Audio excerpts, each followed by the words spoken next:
Do you want to be a fighter? RMC. Here comes Inoue. That destructive, decisive power does it again. Fighters Club. I'm the baddest motherfucker on the planet. Baba Diagne. I am the greatest.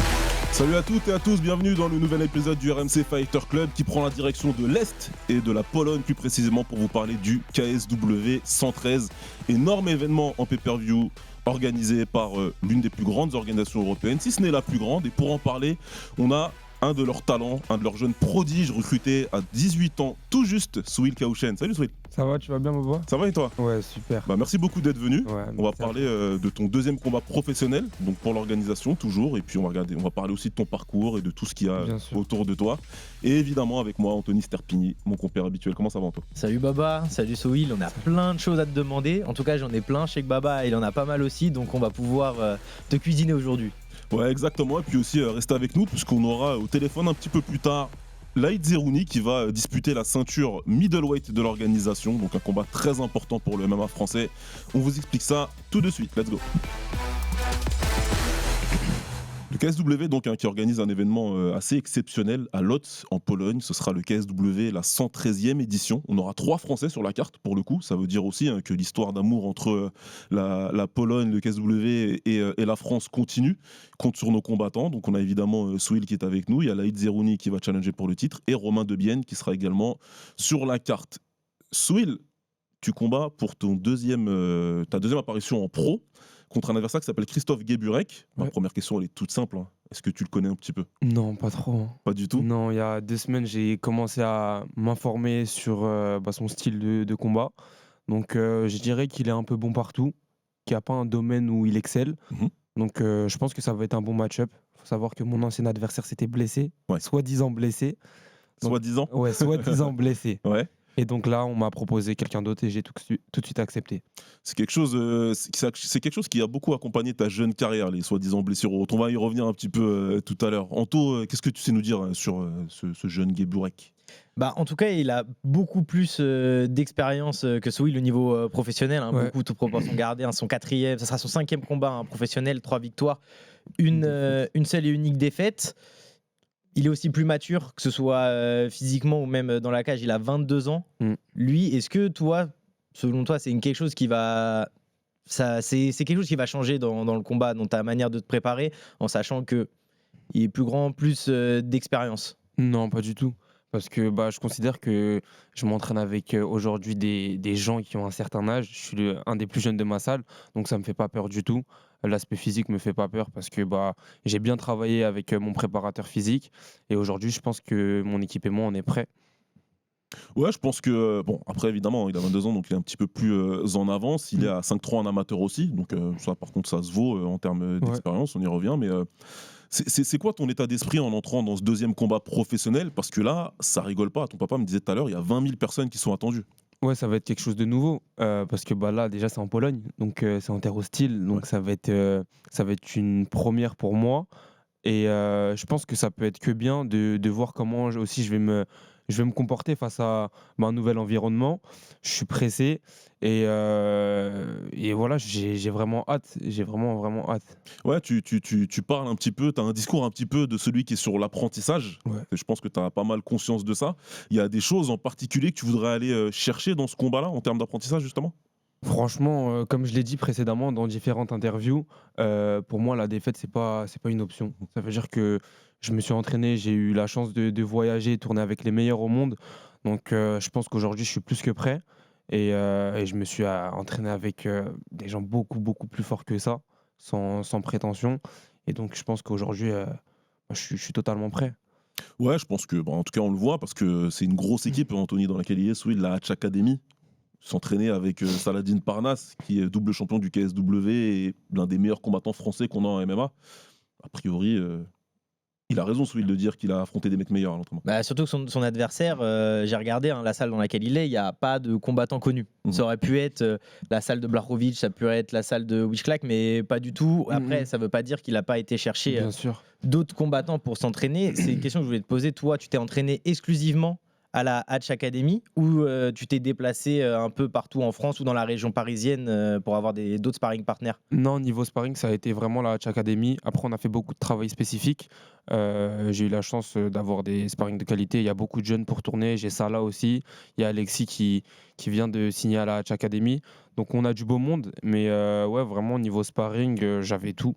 Mes coachs, que ce soit en anglaise ou en lutte, venaient au cours de MMA pour pouvoir travailler en spécifique. Donc, c'est une chance aussi d'être accompagné, d'avoir une vraie team. Quand tu dis Alexis, c'est Alexis Nicolas? Ouais, Alexis Nicolas, ouais. Et tu t'es entraîné vraiment avec lui? Vous avez tourné Non, ensemble? on n'a pas tourné parce que lui il venait d'arriver. Moi, j'étais sur la fin de ma prépa. Donc, il n'y a pas eu de réel échange. Mais voilà, on s'est loupé aux États-Unis. Il était là-bas en même Ouais, temps c'est que vrai, moi. vous étiez ensemble, On était ouais. ensemble. Mais voilà, je pense qu'après mon combat, on va pouvoir tourner ensemble. Ouais, parce qu'il vient d'annoncer officiellement qu'il rejoignait C'est ça. votre équipe et qu'il faisait ses débuts en MMA. J'imagine que tu es super content d'avoir Ouais. l'addition d'un ancien champion du One quand même, toi qui viens du pied-point. Non, c'est trop bien. C'est trop bien. C'est des sparring de qualité. Ouais. Ça va être des sparring de qualité et c'est du beau monde. C'est pas n'importe qui. Donc, non, ça peut être que bien. Ouais, je pense aussi que ça va permettre de poursuivre l'apprentissage. On va y revenir. L'apprentissage, c'est un peu le maître mot parce que tu as seulement 18 ans. Ouais. Et on se rend pas compte. Moi, je me rends compte parce que 18 ans, c'est très, très, très jeune pour faire une carrière professionnelle de combattant. Pour rappel, tu commences les arts martiaux quasiment quand tu commences à marcher. En À fait. 3 ans. Tu as commencé par quel Le taekwondo le à 3 taekwondo. ans. Ouais. J'en ai fait durant 12 ans. J'en ai fait jusqu'à ma ceinture noire. Mhm. Donc, les compétitions, il y en a plus de 50. Après ça, j'ai fait de la boxe thaï, comme tu sais. Ouais. Et en parallèle, en fait, j'avais commencé la boxe thaï en même temps que le taekwondo. Donc, vers mes 10 ans, j'ai commencé à en faire des compétitions. Après, j'ai fait les championnats du monde en 2023 à Venise, en WBC junior. ouais, exact. Ouais. Donc, je les ai remportés et après ça, j'avais besoin d'autre chose. Ouais, tu t'as fait ta jeune carrière très courte et jeune carrière en Muay Thai à la Muay Thai Academy de Samoa, TMTA. Ouais. Je passe le grand bonjour d'ailleurs à Adama et toute l'équipe. Jamais envisagé une petite carrière en Muay Thai. Là, c'est le fan et le coach de Muay qui parle. Je suis Non, obligé. professionnel, ça m'intéressait pas. Pas du tout. Non, pas trop. C'était le MMA direct. Ouais, parce que déjà, c'était un sport en vogue. Ouais. Quand moi, j'ai terminé mes championnats du monde, ça a été vraiment un sport qui a explosé en France. Il a été aussi légalisé. Et donc, je me suis dit, faut monter dans le train, c'est maintenant. Et donc, j'ai choisi les MMA, j'avais besoin de challenge. Ouais. Et je me suis plus dans ce sport-là. Et tu as choisi directement la Hatch Academy ou tu as essayé un peu d'autres salles avant? Non, j'ai essayé d'autres salles. J'ai commencé par d'autres salles. J'ai commencé avec l'ancien entraîneur de Tom Duquesnoy, Bourama Traoré. Donc j'en ai fait pendant 1 an avec lui. Après ça, j'ai été à l'Akatsuki, une salle que Mehdi avait ouvert, Mehdi Ben Lagdar, Ouais. dans, je sais plus c'est le combienième, Ouais, je sais dans pas non Paris. plus. Donc j'en ai fait aussi là-bas. Et après ça, il me fallait en fait des vrais sparring de qualité. Mhm. Et je faisais énormément de technique, mais pas assez de sparring. Donc je suis parti à la Hatch parce qu'il y avait énormément de jeunes. Il y avait ça là. Ouais. Donc ça m'a permis de trouver quelque chose que j'avais pas ailleurs. Anthony, moi, Souil étant dans le milieu du Muay, j'en entendais parler depuis quelques années déjà, tu vois, pour plein de raisons différentes, parce que c'est un monde très petit, le Muay Thai, tu sais, donc on se connaît tous. Nous, à quel moment, toi, tu comprends qu'il y a un jeune prodige qui s'appelle Souil Kaouchen et qui peut faire quelque chose d'intéressant? La première fois que j'entends parler de toi, c'est Saladin. Ok. Il fait une interview pour nous, RMC Sport Combat, c'est pour un film, le film Parnas Varela. Ouais. Donc le film que je fais en co-écrit avec Amin Mohamed. Donc Amin fait l'interview et en off, il nous parle, vous savez les gars, à la Hatch, vous n'allez pas parler que de moi. Hein. Et il y a le petit, il y a Souil, franchement, retenez ce nom-là. Et Ouais. il l'a dit, je me suis dit, vas-y, on va l'écouter. Et c'est quand on a commenté le KSW, on a commenté la main Oui. card, mais Sacha a commenté la carte préliminaire donc de Ouais. laquelle tu faisais partie. C'est là où on a commencé à s'intéresser à toi et dire, ok, on va faire attention. Après, quand c'est Salah qui parle de toi, normalement, ça met la puce à l'oreille de pas juste les médias, mais aussi tous les fans. Et c'est une question aussi qu'il faudrait te poser là. Est-ce que ça te met pas un peu la pression que un grand combattant, donc, qui est considéré comme beaucoup comme le plus grand combattant français actuellement, parle de toi ainsi? Non, c'est juste gratifiant pour moi. Vraiment, moi je suis honoré. C'est quelque chose de positif. Je le vois pas ça comme un stress ou quoi que ce soit. C'est vraiment quelque chose de positif. Ça veut dire que entre guillemets les choses, je les fais bien, je les fais correctement. Et donc aujourd'hui, j'en suis fier. Ouais, c'est clair que tu l'avais dit, hein, dans une autre interview sur nos antennes, que tu voulais marcher un petit peu dans les pas de Saladin. Il est en train de tracer un sillon assez différent, on va dire, hein, de ce que les gens attendent de lui. Donc on sait que ça fait beaucoup parler, parce qu'on voudrait le voir ailleurs, tout le monde le sait, on va pas se mentir. Est-ce que toi, tu vois ça comme un très bon combattant de MMA qui exerce sa carrière un petit peu indépendamment et au-delà du fait des attentes du public, ou est-ce que tu te dis, toi, tu voudrais peut-être un truc un peu plus linéaire et comme tout le monde aller viser la Champions League, donc l'UFC? Je pense que ça, c'est vraiment un choix personnel. Tu Mm. vois, c'est vraiment lui. Je pense que ça regarde que lui aujourd'hui. Je pense que s'il est au KSW, c'est pour certaines raisons. Mhm. Et aujourd'hui, je pense que bah voilà, il s'y plaît. On sait tous qu'il a fait le tour. Il a lavé le KSW. Maintenant, oui, on aimerait bien le voir dans une autre ligue. On verra. Ouais, On verra. on De toute verra façon, bien. c'est pas fini. Il est encore très jeune. Non, Parce que t'es il a, jeune, il a, mais il a c'est très jeune. 28 ans. Moi, je parle de mon âge, hein, évidemment, j'ai un peu plus de 40 ans, mais c'est encore très, très, très jeune, donc il n'y a Ouais. pas de souci là-dessus. Oh, t'as de beaux restes, Baba. Merci, c'est gentil, Anthony. Moi, j'ai une question simple, justement. Pour un jeune de 18 ans, moi je me souviens, à 18 ans, même si j'ai une année scolaire d'avance, bah, j'étais en plein milieu de mon BTS en fait. Hein, tu vois, donc toi, on sait aussi que tu étudies. Ouais. Déjà, est-ce que tu peux me dire qu'est-ce que tu fais Je fais une école de commerce. Ouais. Une école de commerce à la Défense, le pôle Léonard de Vinci. Ouais, et donc qu'est-ce que tu vises comme profession? Bah là, déjà, j'ai fait sur 5 ans. J'ai fait ça parce que bah, je savais pas vraiment qu'est-ce que je voulais faire. Ok. Et le commerce, c'était quelque chose qui me passionnait. Le marketing, le management, la bourse, la finance. Et donc, j'ai préféré faire ça sur 5 ans, Mhm. voire assez large. Et ce qui est bien, c'est qu'ils ont 80 sportifs de haut niveau. Ouais, Donc, le pôle a c'est vrai. 80 sportifs de haut niveau. Et moi, ils ont réussi à me faire un emploi du temps aménagé. Donc, ce qui me permet de ne pas aller à certains cours. Et comment on concilie ça justement? Parce que j'imagine que ça. Évidemment, il y a ton papa qui est avec toi, qui est très proche de toi et qui Ouais. l'a tout le temps. Mais comment on concilie en fait le fait de faire des études et d'être sportif de haut niveau? Parce qu'il faut faire de la place pour l'un et pour l'autre. Il faut surtout pas. Là, c'est le papa qui parle. Délaissé, Faut ouais, pas c'est abandonner, vraiment- ouais, ouais, faut ouais. abandonner les études. C'est ça. Ça a été moi très compliqué l'année dernière, durant ma période quand j'ai passé le bac. Ouais. Ça a été dur. Mm. Parce que bah, il fallait que je sois focus bac. Et il y avait mon combat du mois de mai. Ouais. Donc j'enchaînais juste après moi le bac. C'était assez compliqué, mais voilà, ça demande énormément d'organisation, vraiment énormément d'organisation. Et après, voilà, dès qu'il y a un temps mort, dès que j'avais un trou ou quoi que ce soit, j'essayais de réviser, j'essayais de rester à l'école, j'essayais de m'avancer sur mes semaines. Mais voilà, mais c'est faisable. Hein. Celui qui dit c'est infaisable, c'est faisable. Ouais, c'est infaisable. Mais une journée type de cette année pour toi, elle s'organise comment une journée type? En fait, je peux pas te dire une journée type parce que ça change tous les jours. Ça change tous les jours. J'ai pas de jour fixe comme l'année dernière. Par exemple, des fois, je vais pas avoir cours du tout. Donc, je vais m'entraîner 2 fois par jour. Je vais réviser entre-temps. Mais des fois, par exemple, je vais à l'école à 8h. Je vais terminer à 14h. Après, je vais faire ma sudation, transpirer un peu. Après, je retourne à l'entraînement le soir. Ça dépend, vraiment, ça change tous les jours. Il y a des. Parce que tu l'as dit, hein, il y a 80 sportifs de haut niveau aussi dans l'école. Il y a des noms dont tu pourrais nous parler, peut-être, où c'est comparable à ce que tu fais? Non, pas du tout. Pas Je vraiment? sais qu'il y avait une championne, mais en fait, c'est des anciens. Ouais. C'est vraiment des anciens. Ils ont eu énormément d'anciens. Ils avaient eu une médaille aux Jeux Olympiques. Ouais. Une boxeuse. Ok. C'est plus de noms comme ça. Mais après, c'est vraiment différents sports. On a de la natation, athlétisme. Mais voilà, j'ai pas eu la chance de les rencontrer. Ouais, c'est vrai que, en tout cas, concilier études et sport de haut niveau, moi, je pense que ce serait très compliqué. Moi, vu le focus que j'avais, je crois que j'aurais un peu foiré. J'aurais pas fait ça, même si mon père, il était très à cheval, lui aussi, sur les études. Anthony, du coup, est-ce qu'on a un exemple comme ça? Moi, j'essaie de réfléchir. Est-ce qu'on a un exemple comme ça, en fait, dans le MMA mondial, d'être dans une grosse orga comme le KSW à 18 ans et être encore en train de poursuivre ses études?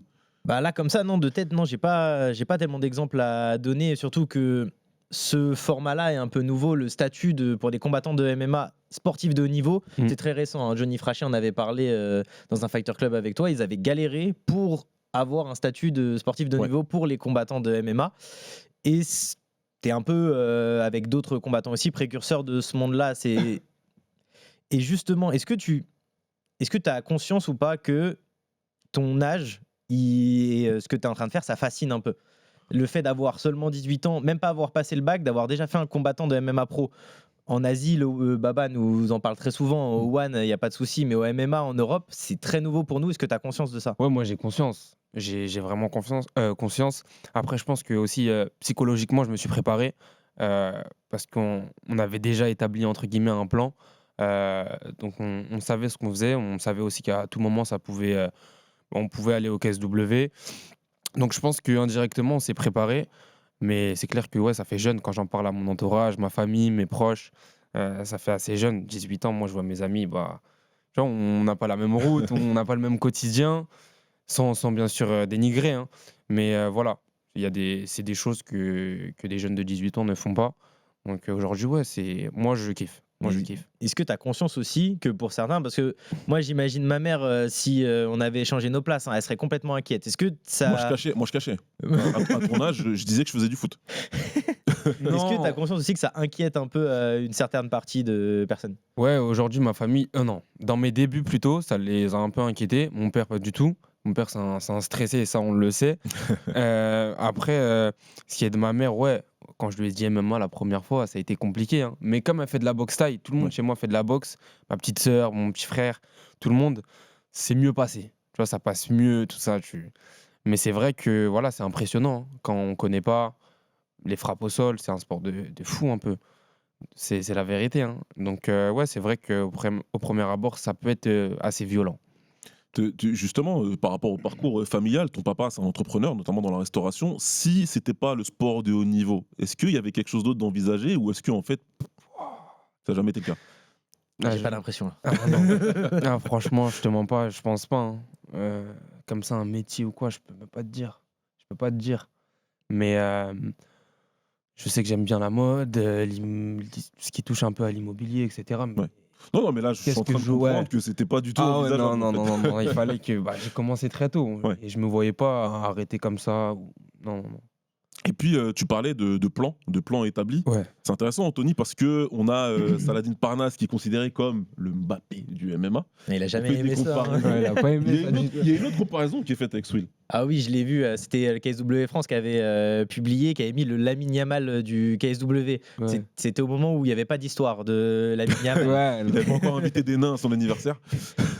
Cette comparaison-là, Saladin n'aime pas la comparaison avec Mbappé. Je suppose que toi non plus. Ouais, après, ouais, c'est ça, Lamine Yamal, c'est Lamine Yamal. Hein.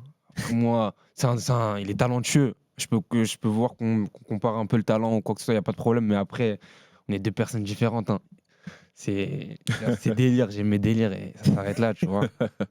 Il y a, en tout cas, Swill, tu as des prédécesseurs au KSW, des mecs qui ont fait leur marque, et évidemment Saladin Parnasse qui a fait pas mal de bruit. Il y a d'autres Français. On a une histoire assez intéressante avec cette organisation, et on a un autre Français qui est avec nous. On l'a au téléphone. Normalement, il est déjà arrivé et il va disputer la ceinture des poids moyens après avoir réalisé une superbe année 2025. C'est Laïd Zerouni. Laïd, comment tu vas? Oui, allô, ça va, vous allez bien? Ça va, Laïd. super. Salut Laïd. Merci vous m'entendez beaucoup bien, d'être ça avec se nous. passe? Ouais, Ouais, on t'entend super bien. Merci de nous rejoindre au téléphone. Tu es en fin de prépa, tout comme Swill. Tu combats donc très bientôt en co-main event d'une très grosse carte, le KSW 113, devant 20 000 personnes. Tu vas tenter de récupérer la ceinture des poids moyens de l'organisation contre Pavel Pavlak, qui est champion depuis 2023 sur 2 défenses de titre. Tu le connais bien, ton adversaire? Écoutez, comme tu as dit déjà, oui, je vais aller chercher la ceinture du KSBE dans la plus grosse organisation européenne. Ça fait super plaisir. Ça fait super plaisir d'avoir des gens derrière moi qui me donnent la force. Donc merci à eux. Merci aujourd'hui d'être avec vous. Ça me fait super plaisir aussi. Et bien sûr, Pawel, je le connais. Enfin, je le connais pas. C'est pas mon ami, mais je sais qu'est-ce qu'il fait. Je sais son parcours. Je sais ses faiblesses, ses points forts. On est obligé de connaître son prochain combattant, enfin son prochain adversaire. Donc, pour préparer une guerre, je me prépare, j'essaie de voir les atouts, les inconvénients, et on est prêt à aller chercher la ceinture et la ramener à la maison. Ouais, et puis il y a une belle base de travail. Hein. Anthony, là, Laïd, il reste sur 2 victoires par KO dans la première reprise, une contre Alain Van der Merk chez nous à Paris, et une deuxième contre Damian Janikowski. C'était à Lyon, c'était un superbe event d'ailleurs. Bah, tu t'en rappelles, hein, tu l'as commenté, ouais, ce finish. Non, c'était impressionnant. J'avais une question pour toi, Laïd. Le fait que sur tes 5 derniers combats, tu es sur 4 victoires par finish, toutes au premier round, est-ce que c'est pas un avantage pour toi? Parce qu'au final, il sait que tu frappes fort, mais il sait rien d'autre. J'ai envie de vous dire, vaut mieux pas qu'il sache le rien d'autre. Le après, vaut mieux pas qu'il sache. Mais après, c'est vrai que voilà, ils ont l'habitude, mes adversaires, que je combatte et que je finisse mes adversaires au premier round. Mais s'il faut faire une décision, je serai prêt à faire une décision. Si je peux l'éteindre avant, écoutez, je l'éteindrai avant. Et voilà, mais bon, on est prêt en tout cas. On est prêt pour le premier round comme le 5e round. Mais surtout que c'est un ancien de l'UFC. Il a un bilan de 1 victoire, 2 défaites. Une défaite contre Leon Edwards. Justement, est-ce que déjà être champion au KSW, oui, ça rajoute une belle ligne à ton palmarès, mais en plus battre un ancien de l'UFC, tout ça, c'est motivant pour toi? Bien sûr, ça me motive encore plus, vraiment, parce que voilà, comme vous avez dit, c'est un grand combattant. Il a pris des grands noms, comme Léon Edwards. Et franchement, je peux que kiffer. Moi, c'est ça que j'aime. Relever les défis, prendre les meilleurs du monde pour être le meilleur du monde. Et voilà, let's go. Moi, j'ai hâte d'y être pour pouvoir gagner. Après, des combattants UFC ou qui devaient aller à l'UFC, j'en ai déjà pris beaucoup. Et j'ai montré mon niveau aujourd'hui. Donc, j'espère encore une fois montrer mon niveau comme il se doit. T'as une question? Moi, j'ai une petite question pour Laïd. Vas-y, on t'écoute. Ça va, Laïd, tu vas bien? Oui, ça va. Moi, j'ai une question pour toi. Est-ce que tu vas ramener les habbettes à la maison ou pas? Ah, frangin, là, je vais ramener les habbettes et la belt à la maison. C'est important, ça. Là, c'est ça, t'as raison. Ouais, Ça, c'est Souil. Ouais, c'est moi. J'étais avec ton père, là, il y a quelques jours. En plus, Ouais, j'étais monté à Paris. je sais, il m'a dit. ouais, C'est un bon ton papa. Force à lui, force à toi. Merci, ça fait plaisir. Je disais en intro, il y a une belle entre guillemets colonie française dans cette organisation du KSW. Est-ce que quand vous êtes ensemble sur ces events-là, il y a une fraternité, vous serrez les coudes, vous préparez ensemble? Bien sûr. Ça fait super plaisir qu'il y ait autant de Français qui combattent dans les plus grosses organisations mondiales et surtout sur la même carte. Vraiment, ça fait plaisir. On montre aussi notre niveau, nous les Français, qu'on est capable d'affronter des personnes étrangères. Donc ça fait super plaisir et bien sûr qu'on se serre les coudes. En plus, on se connaît entre autres tous les combattants français. Par exemple, Souis, je connais bien son papa, je connais lui. J'ai déjà combattu sur la même carte que lui. Je connais bien Romain, parce qu'il y a Romain aussi qui combat sur la carte. Exactement. On se connaît très bien. On s'est déjà entraîné, Romain et moi, par exemple. Donc voilà, bien sûr, on se soutient, on se donne la force. Et on y va vraiment pour faire un 3-0. Et ça fait super plaisir qu'il y ait des Français qui combattent, comme j'ai dit, dans des grosses cartes comme ça. Laïd, les 2 victoires par KO dans la première reprise, et puis quasiment à chaque fois, il n'y a qu'une seule fois où tu as combattu au KSW, où tu n'as pas eu un bonus, où tu n'as pas été élu Performance of the Night ou Fight of the Night. Donc moi, j'ai l'impression que tu as beaucoup changé de statut. Est-ce que c'est quelque chose que le KSW te fait ressentir et que les fans du KSW aussi te font ressentir? Bien sûr, il me veut fort ressentir ça, et je l'ai ressenti. Voilà, comme vous pouvez le valider, je pense, le KSW, c'est une grosse organisation qui aime le show. Ils font vraiment du show. Et quand je viens, moi, pour faire du show comme ça, ils peuvent que aimer. Et vraiment, ils ont validé mon style, ils ont validé moi, la personne que je suis. Donc, franchement, ça fait plaisir. Même les Polonais, aujourd'hui, ils aiment la bagarre, ils aiment mon style agressif. Donc, ouais, c'est validé. Quand on parle avec eux, ils ont validé. Donc, moi, de toute façon, c'est que du kiff. Et let's go faire encore un nouveau show ce 20 décembre. Mais là où ils t'ont validé, et on peut le voir, Baba, c'est qu'il y a une ceinture intérimaire des moins de 84 kilos. Et pourtant, c'est pas le champion intérimaire qui prend Pavlak, c'est Laïd Zerouni. Il t'avait promis ce title shot quand tu as gagné à Lyon par KO? Alors, c'est vrai que c'est un petit peu compliqué. Tu as bien dit, il y avait une ceinture intérimaire. Enfin, il y a une ceinture intérimaire. Aujourd'hui, il y a eu un petit souci, je ne sais pas, entre eux, etc. Je ne sais pas qu'est-ce qu'il y a eu. Moi, en tout cas, j'avais validé d'être le prochain pour la ceinture. C'était quasiment 99%. Je devais combattre pour la ceinture. Je ne savais pas quand. Et aujourd'hui, j'apprends que je combats pour le 20 décembre pour la ceinture. Je ne pouvais que valider. Et à la base, je ne devais pas combattre. En fait, il devait faire une ceinture entre les deux. Mais comme j'ai dit, il y a eu un souci. Je ne suis pas rentré dans les détails. Moi, ils m'ont présenté la ceinture sur la table. J'ai dit, bien sûr, je la prends. Enfin, je combats pour la ceinture et j'ai accepté volontiers. Lors de ton dernier combat, on t'avait vu parce que tu étais venu aussi en plateau et c'était un super moment avec Saladine notamment et Flora Moussi. Tu avais eu un petit problème à la main. Comment s'est passée la préparation par rapport à ça, le temps de repos et donc de reprise? Est-ce que tu as retrouvé des bonnes sensations justement avec cette main qui fait autant de dégâts ces derniers temps? Comme vous avez dit, voilà, lors de mon dernier combat, je me suis cassé la main. J'ai eu les 2 métacarpes fracturés. Donc ça a été dur. J'ai eu beaucoup de temps de repos, beaucoup de temps de kiné, de soins de la main. Et aujourd'hui, j'ai bien récupéré. J'ai récupéré quasiment à 100%. Et aujourd'hui, je ne vous montre pas que le fusil à pompe, il est chargé. Il est prêt à dégainer. Moi, main droite, c'est mon fusil à pompe. Donc voilà, aujourd'hui, je suis très bien rétabli et j'ai hâte de vous montrer encore mes exploits pour la ceinture et que ma main fasse des dégâts. Vraiment, j'ai hâte. Est-ce que tu as déjà envisagé un petit peu, même si ça c'est des questions de journalistes, hein, je suis désolé Laïd, parce qu'on sait très bien que les combattants sont focus que sur le prochain combat, mais nous on est obligé de se projeter. Est-ce que tu as commencé un petit peu à réfléchir à ce qui se passe si tu as la ceinture autour de la taille à peu près à minuit quels sont les horizons? Est-ce que tu penses que le KSW va tout faire pour te garder ou est-ce que tu crois que tu vas être pas mal courtisé par les autres derrière? Non, vous avez droit, c'est une très bonne question. C'est une très bonne question. Maintenant, comme vous avez dit, moi, je reste très objectif. Je reste très objectif. Je reste sur ma ceinture. Je vais chercher ma ceinture. Après, ce que je peux faire, parce que je suis sous contrat d'ailleurs, déjà, ça va être très compliqué de partir parce que quand Mhm. tu es sous contrat, tu ne pars pas. Et le KSW, je ne mens pas qu'ils mettent très très bien les combattants. Moi, personnellement, ils me mettent très très bien, ils me respectent, ils me payent bien. C'est très important pour un athlète.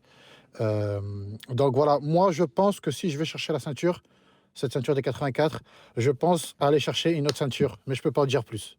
Voilà. Bah, c'est une question qu'on peut poser aussi à Souil, hein. Tu disais que tu avais un plan Ouais. sur, avant ta carrière professionnelle, mais là, est-ce qu'il y a un plan, ça va finir 2025, 2026, combien de combats? Est-ce que tu as déjà vu avec le KSW si tu pouvais avoir des cartes potentiellement en France? Non, là pour l'instant déjà je finis mon premier contrat. Une fois que ce contrat-là il sera terminé, je pense qu'il va falloir renouveler un contrat pour potentiellement aller chercher la ceinture. En tout cas sur le deuxième contrat. Chercher la ceinture dans le Ouais, deuxième ouais, contrat. ouais. Ah ouais, ça va Attends. aller vite, hein. On essaye. Si on fait les résultats, si on s'entraîne pour, il n'y a pas de raison. Il n'y a pas de raison. Laïd, toi tu es un vrai routier du MMA, hein, 15 victoires pour 9 défaites, 14 victoires.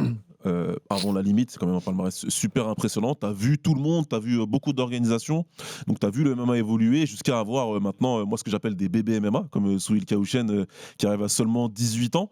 Comment tu vois là, l'évolution du MMA français ces derniers temps? Je ne vois pas que le MMA il est en train d'exploser, même pas évoluer, il est en train d'exploser. Ça fait quelques années, là, il explose médiatiquement, financièrement, et ça fait super plaisir parce que moi, j'ai commencé un peu, il y a plus de 10 ans, j'ai commencé, c'était pas comme ça. Mhm. C'était vraiment, on était loin d'imaginer qu'on allait arriver jusque-là. Et comme vous avez dit, moi, j'ai combattu dans les plus grosses organisations, j'ai affronté vraiment du monde. C'était vraiment pas pareil. Et actuellement, ça fait plaisir qu'il y a des petits jeunes comme Sweet qui avancent, qui évoluent et qui tombent dans le bon moment pour pouvoir évoluer. Ça leur donnera plus de facilité. Et voilà, on va dire que nous, les anciens, moi je suis pas un ancien, je suis en pleine bourre, mais genre les anciens, ils nous ont ouvert les portes. Il y a plusieurs noms, j'en ai tellement des combattants qui nous ont ouvert les portes, que ce soit des combattants français ou étrangers, hein, mais ils nous ont ouvert les portes. Donc ça fait super plaisir. Maintenant, même les organisations viennent en France, donc ça fait encore super plaisir, encore mieux, vraiment de combattre à la maison. Donc quoi de mieux? Voilà, quoi de mieux? Ouais, quoi de mieux, je suis tout à fait d'accord. Et puis 2026, hein, ça va continuer, que ce soit dans des grosses orgas, hein, la grosse orga américaine, où évidemment on n'a jamais eu autant de combattants classés qu'aujourd'hui. Et au KSW, encore une fois, on peut avoir un deuxième champion. Et donc un middleweight qui serait très haut sur l'échiquier du MMA mondial, et ça c'est très important. On a Romain Debienne, hein, je voulais quand même dire un petit mot aussi. 11 victoires, 6 défaites. Romain qui a rebondi de sa défaite contre Michael Lebou, hein, avec une victoire par KO dans la première reprise contre Victor Zalewski. C'est quelque chose aussi qui va être important pour vous, parce que Soul, il a dit quelque chose de très intéressant tout à l'heure. Vous serez en territoire ennemi, hostile. C'est peut-être encore plus vrai pour toi, parce que tu vas essayer de récupérer la ceinture autour de la taille d'un Polonais. Comment tu vois les choses samedi soir? Est-ce que, parce que j'imagine aussi qu'il y aura du contenu à faire, de la conférence de presse, tu vas en Laïd qui va provoquer un peu tout le monde, ou tu vas y aller tranquille et tu vas attendre de voir ce qui se passe dans la cage? Ah, on a peut-être une coupure. Je sais pas si Laïd nous entend. Ouais. Ouais, toujours Laïd. Allô? Ok. Ouais, Laïd, tu m'entends? Oui, Ouais, c'est bon. Je sais pas si tu as entendu la question que je t'ai posée. c'était pour moi la question? Ouais. Ah ben moi, je vais venir faire du bulldozer, hein. Ah, moi, je vais venir faire du bulldozer. Moi, toute ma vie, j'ai combattu à l'étranger, en territoire ennemi, on va dire. Donc, j'ai vraiment l'habitude. Et aujourd'hui, je suis en territoire ennemi encore une fois. Et vraiment, ça ne me fait ni chaud ni froid, au contraire. Et j'ai une grosse équipe qui va monter en Pologne. Donc, ils vont venir me soutenir, les amis. J'ai beaucoup d'amis à moi, beaucoup de familles, mes sponsors, etc., qui vont venir. Ça va me faire plaisir. Et on va leur montrer qu'on sait aussi, encore une fois, combattre à l'étranger, qui est un ennemi ou pas. Je vous mens pas, excusez-moi du terme, mais on n'en a rien à foutre. On y va pour chercher la ceinture et la ramener à la maison. Et toi qui as l'habitude de combattre en terrain ennemi, est-ce que tu as des conseils à donner à Souil là, qui va combattre à côté de 20 000 personnes potentiellement tous contre lui et un adversaire? Eh ben, franchement, Souil, tu as vu les gens autour de toi, tu les calcules pas. Vraiment, il C'est faut ça. pas les calculer. Tu vois des gens comme ça qui viennent crier dessus. Moi, je les calcule même pas. Je rentre, je fais mon travail et je ressors. En fait, si tu donnes de l'intérêt à des gens comme ça, tu te dis, mais yo, il y a du monde et tout. Il faut pas. Vraiment, moi, j'y vais comme s'il y avait personne. J'y vais, je combat. Je les entends crier, mais j'y vais vraiment à la cool. Et faut pas stresser quand il y a des gens comme ça. Il faut pas se donner la peur ou quoi. De toute façon, peur de l'être humain, je pense pas qu'il a peur de l'être humain. Donc, ça veut dire que ça va bien se passer normalement. Ouais, ça va. Voilà, t'es pas là pour faire plaisir aux gens. L'ennemi, je parle de l'ennemi, t'es pas là pour faire plaisir à eux, t'es là pour te faire plaisir à toi, à ton public, à tes fans. Donc, tu y vas vraiment sereinement. Tu calcules même pas le monde qui est autour de toi. Et voilà, moi, ce que je fais en général. Moi, j'ai combattu où il y avait, pendant le Covid, où il y avait personne. J'ai combattu contre des gens chez eux. Et il y avait tous mes ennemis, enfin mes ennemis, quand je dis mes ennemis, les, les, les, Les ceux qui supporters donnent la adverses, force ouais. à mes adversaires. Donc vraiment, j'ai pris l'habitude et je fais pas gaffe du tout à eux. Bah, écoute, le message est clair, je crois. Il a tout dit. Il a tout dit. Ok, Laïd, est-ce que tu voudrais passer un message justement à tes sponsors, tes soutiens et tous ceux qui sont là pour toi pour ce qui est la plus grande échéance de ta carrière? Oui, bien sûr.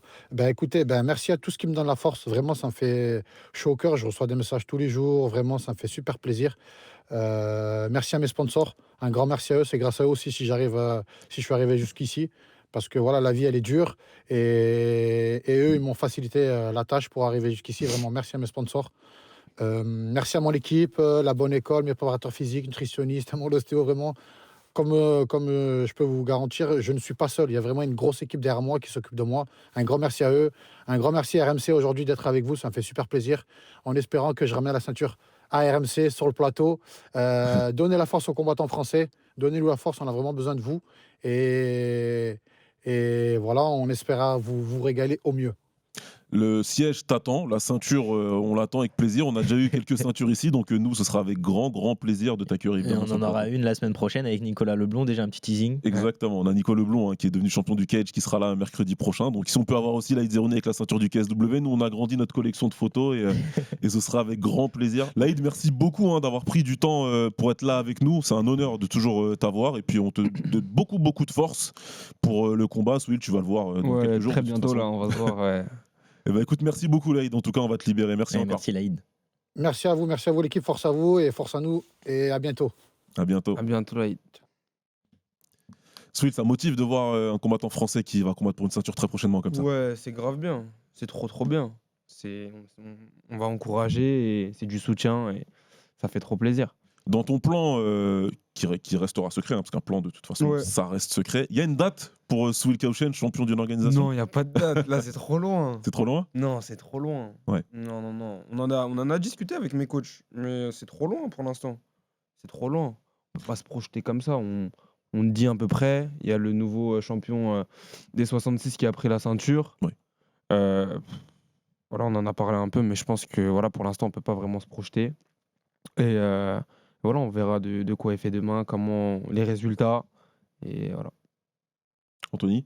Bah, faut se préparer. De toute façon, je compte sur ton équipe. Ouais. Ils ont fait avec Saladin Parnasse. Je pense que toi, ils vont faire exactement la même chose, bien te préparer autour. Mais ça peut aller super vite. On le voit au KSW. Il y a déjà eu des title challengers qui sont à 4 ou 5 combats professionnels en MMA.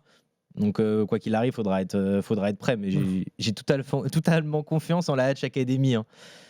Je vais m'excuser auprès de toi comme je me suis excusé auprès de Laïd, mais je suis obligé parce que j'ai ma casquette de média aujourd'hui et donc je me projette en tant que média, c'est ce qu'on fait le mieux. Ok.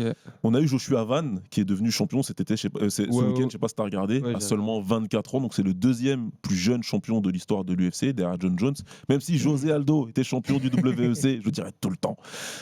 Et donc c'était lui le plus jeune en vrai. Ça t'inspire ça de te dire peut-être que il y a un monde où tu peux battre ce record. Ouais, j'aimerais bien.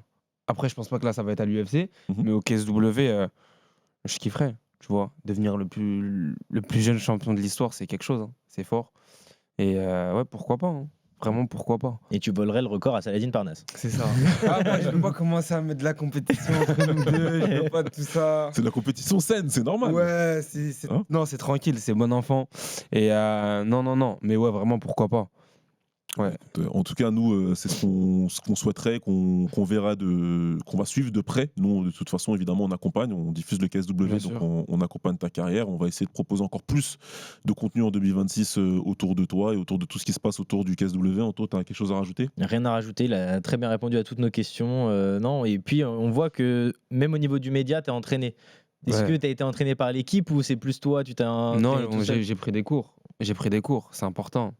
Non, C'est t'as super raison. important de parler anglais, prendre des cours, parce qu'aujourd'hui, malheureusement, si tu vises le haut niveau, c'est des paramètres que tu dois valider. Et aujourd'hui, je les valide petit à petit. Et voilà, c'est super important.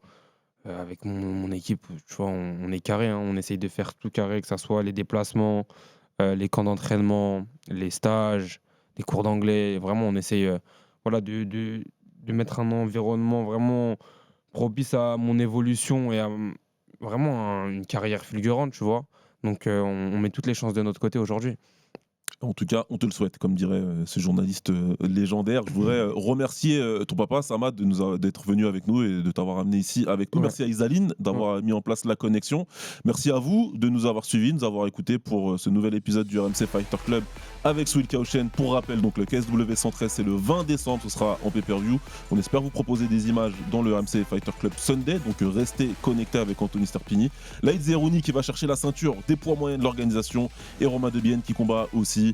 Souil Kaochen qui sera en premier combat pour le voir continuer à grandir. Comme ça, vous pourrez dire que vous étiez là avant tout le monde.